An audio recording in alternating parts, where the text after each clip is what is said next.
ईरानी सदर के दौरे के दौरान दोनों मुल्कों में तिजारती हजम जो है उस पर बात हुई। 10 अरब डॉलर तक ले जाने पर ऐलान किया गया है। मुआशी लिहाज से आप क्या समझते हैं, दौरा कितना अहम था, टाइमिंग कितनी अहम थी, क्या फ़ायदे मिल सकते हैं? के ममालिक हैं, उसके साथ ममालिक एक दूसरे के साथ जब ट्रेड करते हैं तो उसकी ट्रांसपोर्टेशन कॉस्ट भी कम होती है, वो एक दूसरे की नीड्स भी पूरी करते हैं। अनफॉर्चुनेट है कि पाकिस्तान जिस खत्ते में इस वक्त वाक़ है उसके हम बहुत कम अपनी ट्रेड का फ़ायदा उठा पाए हैं साथ वाले ममालिक से, चाहे ईरान हो, चाहे कार कंट्रीज़ हों, इवन चाइना हो। उसकी एक वजह तो ये है कि ऑब्वियसली इश्यूज रहे हैं, स्पेशली ईरान की वजह जो सैंक्शंस के इश्यूज रहे हैं। फिर हमने इस ट्रेड को पनपने के लिए खुद भी कोशिश नहीं की। I think it's an important जोश कि पाकिस्तान अपनी एनर्जी की जो रिक्वायरमेंट्स हैं वो ईरान से भी और कार कंट्रीज यानी कि सेंट्रल एशियन रिपब्लिक से भी पूरा करने में ज़रूर मदद हासिल कर सकता है। और इन ममालिक को जिस तरह हमारा एग्रीकल्चर है, अब अगर हमारा एग्रीकल्चर इम्प्रूव कर जाता है और पैदावारी सलाहियत बेहतर होती है तो स्पेशली कार कंट्रीज़ की जो वीट की रिक्वायरमेंट है, जो मेज़ की रिक्वायरमेंट है, जो राइस की रिक्वायरमेंट है, वो आप पूरा करने में मदद कर सकते हैं। तो ये बात अहम है। बट चूँकि ईरान पे सैंक्शंस हैं और एक अमेरिका जो है उससे हमें एक डिप्लोमेटिक सोल्यूशन ज़रूर ढूंढना पड़ेगा इस चीज़ का। ये मैं इसलिए कहता हूँ कि अमेरिका पाकिस्तान का एक बहुत बड़ा ट्रेडिंग पार्टनर है। पाकिस्तान के लिए अमेरिका इस वक्त इसलिए भी अहम है कि वो 17% इस वक्त IMF में उसका वोट बैंक है, और अगर किसी का 17% हो और हम उस IMF के साथ एंगेज्ड रहना हमारे लिए is like a life line.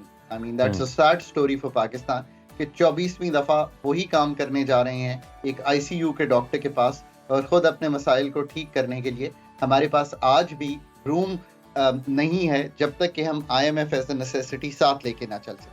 So I think there should be diplomatic solutions of the issues which are required. Diplomatic solution होना चाहिए। डॉक्टर साहब, हमारे नाजरीन के लिए और इंक्लूडिंग आर सेल्व्स, आप चूँकि माहिर मईशत हैं, मैंने ये एक ख़बर पढ़ी है जिसकी जो इब्तदाई लाइनें हैं, मैं चाहता हूँ कि उसको अगर आप सादा तरीके से बयान कर पाएँ कि ये है क्या, कि जो फिजिकल ईयर है उसके जो पहले 9 महीने बताए जा रहे हैं, जुलाई से मार्च, उसमें पाकिस्तान ने जो एनुअल लोन उन्हें मिला है, जो रिसीव किया है एड, फाइनेंशियल एड, वो है 9.8 बिलियन डॉलर्स, जबकि जो एनुअल टारगेट है वो है 17.4 बिलियन डॉलर्स।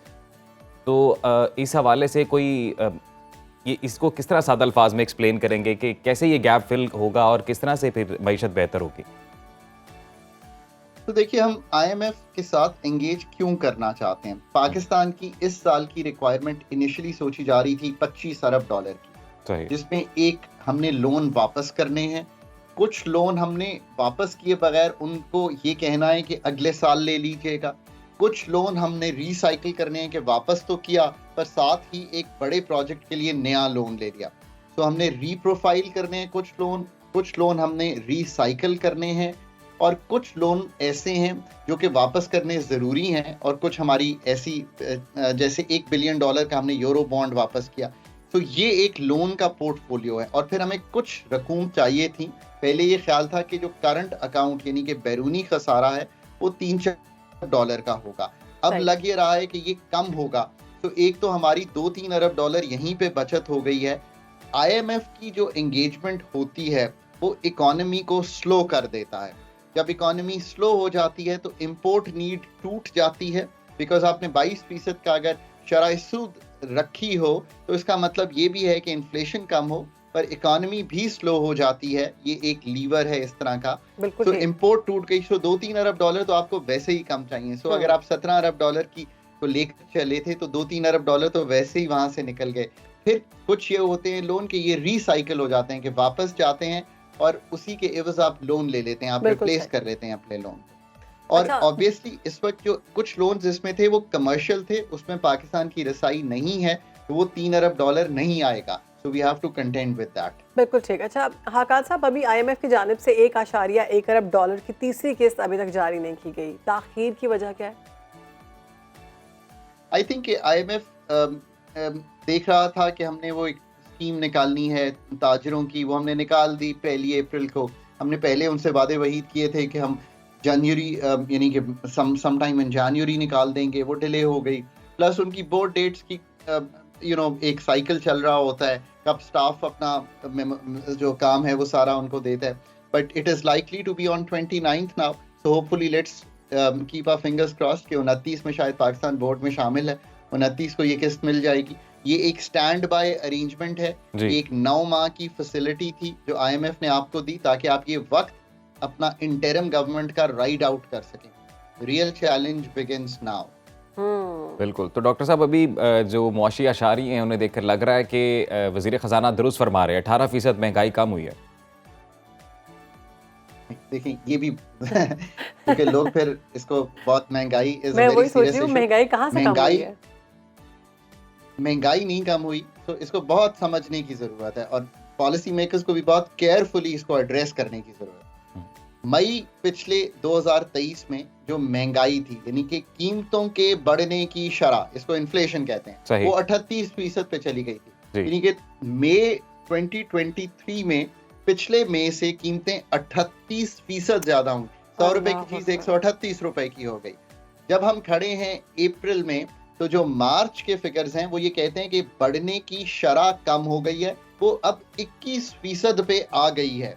कीमतें अप्रैल में भी पिछले अप्रैल से बढ़ी हैं 21%, पर बढ़ने की शरह कम हुई है। कीमतें तो कभी कम नहीं होती, कीमतों के बढ़ने की शरह कम होती है। इसीलिए आम या खास कोई भी आदमी या खातून हो, उसकी जिंदगी पे इसलिए असर नहीं पड़ता कि जो 38% बढ़ी थी अब 21% उसके महंगाई तो वहीं पे है, इन्फ्लेशन तो वहीं पे है डॉक्टर साहब। इसीलिए मैं आपसे कह रहा था कि सादा जुबान में हमारे नाजरीन को अगर आप बताएं ओवरऑल सिचुएशन के रिलीफ आम आदमी को कब मिलेगा, जो फायदा पहुंचना चाहिए उसकी कोई उम्मीद की किरण नजर आ रही है? या रिलीफ तब मिलेगा कि पहले तो हम रिलीफ को समझ लें। असल रिलीफ ये जो हमने Benazir income support program, flagship program है, इसमें हम 10 मिलियन हाउस होल्ड्स को पहुंचते हैं, पर ये पैसे देना तो सिर्फ तब तक है ना कि आप नौकरी नहीं ढूंढ लेते। पैसे देना तो तब तक है आप कोई छोटा कारोबार नहीं शुरू कर देते। अब पहले तो रिलीफ कोई नहीं समझ पा रहे पाकिस्तान के पॉलिसी मेकर्स, वो इस चीज में लगे हुए हैं कि हम इसको पैसे दे दें, बिजली सस्ती कर दें, इसको ये मराद दे दें। रिलीफ इज जब मुल्क में पाकिस्तान की मैन्युफैक्चरिंग का पहिया चलेगा, नौकरियां क्रिएट होंगी, छोटा कारोबार होगा, कोई अपनी जूती की दुकान खोलेगा, कोई बत्ती ठीक करने की दुकान खोलेगा।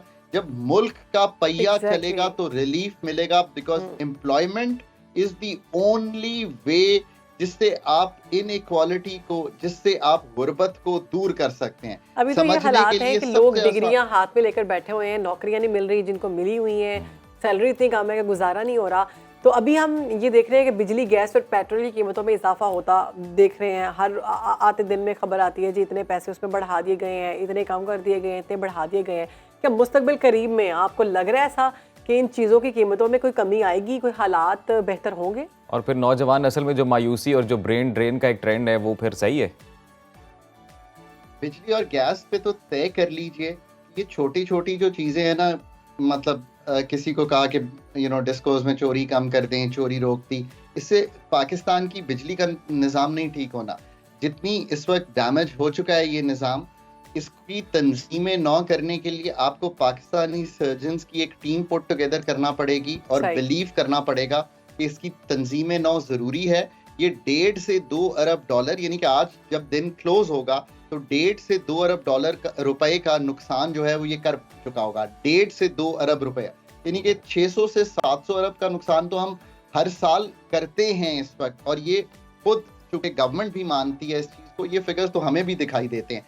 तो इसकी तंजीमें नौ जब तक नहीं करेंगे, गैस कंपनीज की तंजीमें नौ, उनको छोटा करके बेचना, प्राइवेट सेक्टर एफिशिएंसी लाना, वरना जुलाई में ये IMF नहीं कह रहा, पाकिस्तान के जो डिस्कोज हैं और पाकिस्तान की जो सुई कंपनीज हैं वो अपने रेगुलेटर के पास एक चेंज ऑफ टैरिफ लेकर गई हैं, और ये होगा, और वो एक खातिर खा इजाफा है जो दोनों गैस में भी और बिजली में भी आने वाला है।